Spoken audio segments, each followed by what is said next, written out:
ভাবুন আপনি একজন পথিক, দিনের আলো মুছে যাচ্ছে, গাছের ছায়ায় দাঁড়িয়ে বিশ্রাম নিচ্ছেন।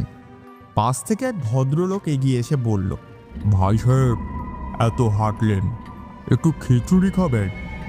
আর তার পাশের বসে এক নারী আপনাকে দিলেন গুড় আর ঠান্ডা জল। আপনি নিশ্চিন্ত, কারণ আশেপাশে মানুষের উষ্ণতা তো আছে, কিন্তু আপনি জানেন না এই মুহূর্তেই মৃত্যুর ছায়া ঘিরে ফেলেছে আপনাকে। গলায় পড়বে হলুদ রঙের একটা কাপড়, আর আপনি মুছে যাবেন পৃথিবীর বুক থেকে। এই নিখুঁত খুনের কাহিনী ইতিহাসে এক নামে পরিচিত, ঠগী।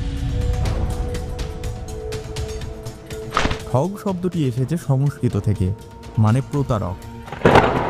কিন্তু ঠগীরা প্রতারণা করে শুধু টাকা নয়, কেড়ে নিয়েছিল জীবন।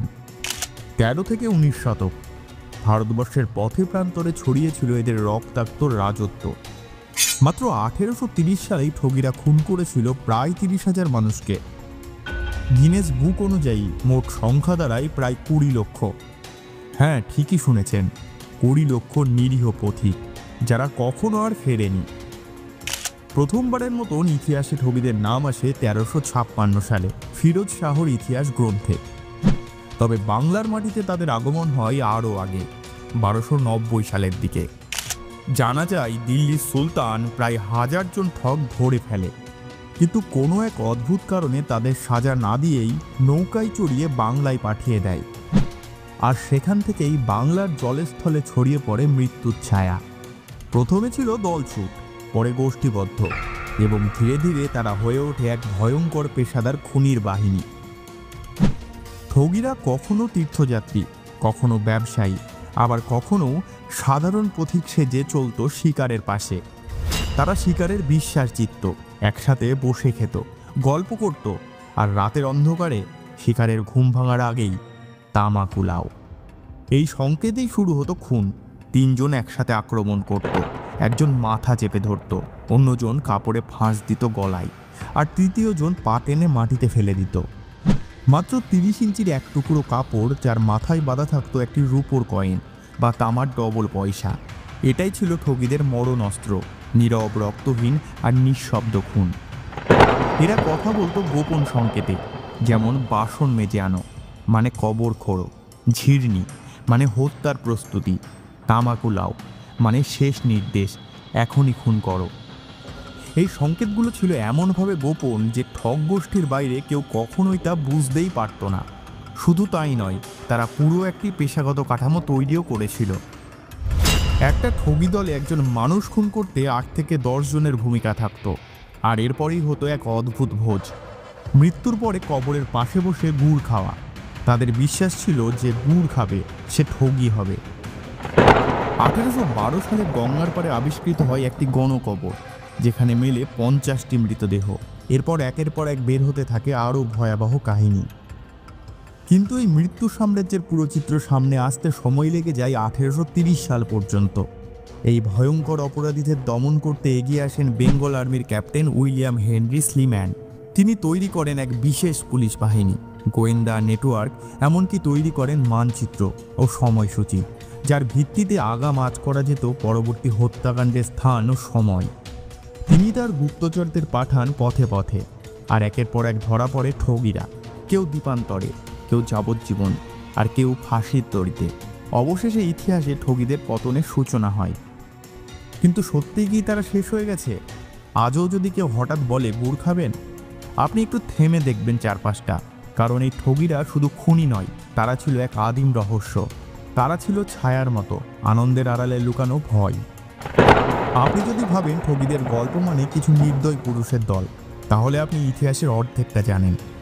কারণ এই নৃশংস খুনের সাম্রাজ্যে একটি রক্তাক্ত পর্দার আড়ালে দাঁড়িয়েছিল কিছু নারী।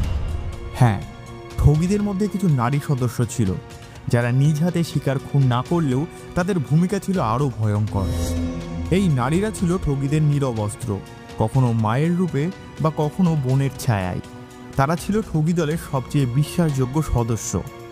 পথিক যদি ক্লান্ত হয়ে পড়ে, এক নারী এগিয়ে এসে বলতো, ভাই সাহেব, একটু বিশ্রাম নিন না, গুড় আর ঠান্ডা জল আছে। এই একটুকু সৌজন্যের আড়ালে শুরু হতো এক নিষ্ঠুর নাটক। নারীদের প্রধান কাজ ছিল সন্দেহ দূর করা, বিশ্বাস তৈরি করা, শিকারকে গোপনে নিরীক্ষণ করা। এবং পুরুষ সদস্যের হত্যার জন্য উপযুক্ত মুহূর্ত তৈরি করে দেওয়া। তারা পথিকদের সঙ্গে বসে গল্প করত, খাবার দিত, সেবা করত, আর রাত হলেই ঠক দলের পুরুষদের কাছে জানিয়ে দিত শিকার প্রস্তুত। তাদের গোপন সংকেত আরও বেশি মায়াবী ছিল। এক নারী পানের বাক্স থেকে হাত বাড়ানো মানেই খুনের সংকেত, আর একজন শাড়ি খুলে অন্য রঙের শাড়ি পরা মানেই এখনই সময়। 1835 সালের ঠগি বিচারের নথিতে উঠে আসে এক নারীর নাম রোশনীবাই। সে স্বীকার করে ঠগিদের বহু শিবিরে নারীরা সরাসরি পরিকল্পনায় যুক্ত ছিল। এমনকি ঠগি নিশুবাই নামে এক নারী সম্পর্কেও জানা যায়, যিনি বাহুরামের সহচারী ছিলেন। নিশুবাই শিকারকে প্রথমে ভাব জমিয়ে কাছে আনত। তার মুখে মায়া ছিল, চোখে ছিল বিশ্বাস। কিন্তু একবার যখন শিকার ঘুমিয়ে পড়ত, সে নিজেই সংকেত পাঠাতো হত্যার জন্য। এই নারীরা অনেক সময় কেবল গুপ্তচর নয়, তারা মৃত্যুর উৎসবেও অংশ নিত।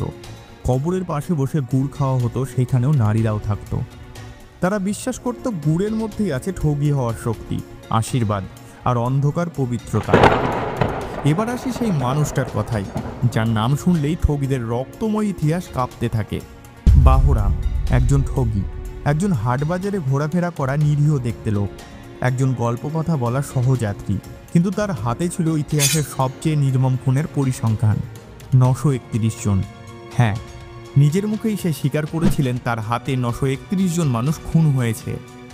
শুধু তাই নয়, সে ছিল এতটাই নিখুঁত যে তার খুনের পর কোনো প্রমাণ থাকতো না। একবার একটা গোয়েন্দা তাকে প্রশ্ন করেছিল, তুমি যে এতজনকে খুন করলে, রাতে ঘুমোতে পারো? বাহুরাম শুধু হেসে বলেছিল, আমরা তো মা কালীর নামে বলি দিই, এ কাজ পাপ নয়, এটা তো দীক্ষা। তারা বিশ্বাস করত যে ঈশ্বরের আদেশেই তারা কাজ করছে। এই ঠগিদের একটি অংশ এমনভাবে অন্ধভক্ত ছিল মা কালীর প্রতি, তারা বিশ্বাস করত মানুষের রক্তেই পবিত্র হয় পথ। ব্রিটিশ গোয়েন্দা উইলিয়াম হেনরি স্লিমান বাহুরামকে ধরার জন্য ব্যবহার করেন তার নিজের গুপ্তচর বাহিনী। 2 মাস ছদ্মবেশে তার পিছু নিয়েও একটাও প্রমাণ বের করা যায়নি। শেষ পর্যন্ত এক সময় বাহুরাম ধরা পড়ে এবং স্বীকার করে ফেলে। তখন পুরো ব্রিটিশ প্রশাসন স্তব্ধ হয়ে যায়। তার এই স্বীকারোক্তি পরবর্তীতে উঠে আসে উইলিয়াম স্লিমানের নাতি জেমস স্লিমানের লেখায়, যেখানে স্পষ্ট বলা হয়েছে বাহুরাম একাই ঠগিদের মধ্যে সবচেয়ে ভয়ঙ্কর খুনি ছিল। বাহুরামের মৃত্যুর পর ঠগিদের পতনের ইতিহাস দ্রুত গতিতে এগোয়, কিন্তু প্রশ্ন থেকেই যায়, এই ঠগিরা কি সত্যিই শেষ হয়ে গেছে? আজও কোনো নির্জন রাস্তায় যদি একজন নারী আপনাকে গুড় অফার করে, আর পাশে বসে থাকা এক ভদ্রলোক যদি বলে তামাকু লাও, তাহলে কি করবেন আপনি? কারণ ইতিহাস হয়তো হারায় না, সে শুধু নতুন মুখ পড়ে আমাদের সামনে আবার আসে। এই ছিল ঠগিদের নির্মম ইতিহাসের ভয়াল কাহিনী। আমাদের আজকের ভিডিওটি এই পর্যন্তই। দেখা হবে পরের কোনো এক রোমাঞ্চকর ইতিহাসের গল্পে। ততদিন ভালো থাকুন, সুস্থ থাকুন। ধন্যবাদ।